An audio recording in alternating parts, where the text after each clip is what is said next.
غریب نواز نے کہا کہ اچھا، اگر خنجر باندھنا کمر میں یہ ہندوستانیوں کا رواج ہے تو بادشاہ کے محل میں کسی کے قتل کے لیے آدھی حکومت کا سودا کرنا کیا یہ بھی ہندوستانیوں کا رواج ہے؟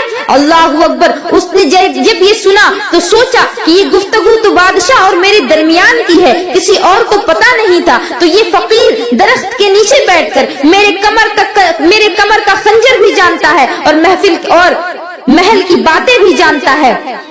اس نے خنجر سامنے رکھا اور کہا کہ مجھے معاف کر دیں اور آپ کسی کو حکم دیں کہ وہ مجھے قتل کر دے، اس لیے کہ میں آپ کو قتل کرنے کے ارادے سے آیا تھا۔ آپ اتنی عظیم ہستی، آپ اتنے مہان، اور میں آپ کو قتل کرنے کے لیے آیا تھا۔ میری یہی سزا ہے کہ آپ کسی کو حکم دے کہ مجھے قتل کر دیا جائے۔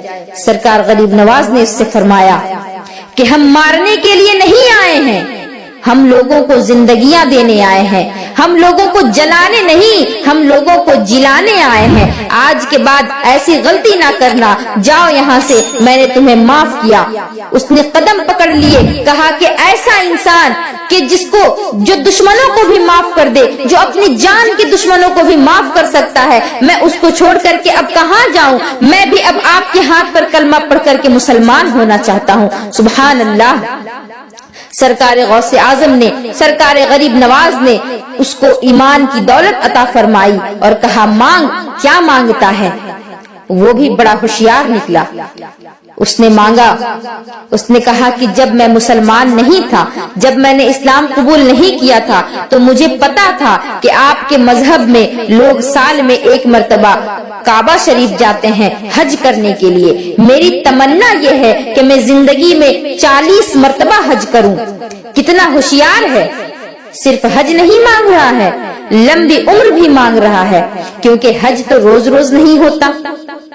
جتنے زیادہ حج ہوں گے اتنے سال بڑھتے جائیں گے، اور پھر تمنا یہ بھی ہے کہ جب 40ویں حج کو جاؤں تو لوٹ کر نہ آؤں، مکے میں ہی میرا وصال ہو جائے اور وہیں مجھے دفنا دیا جائے۔ غریب نواز نے کہا کہ جا، تجھے یہ بھی عطا کیا گیا۔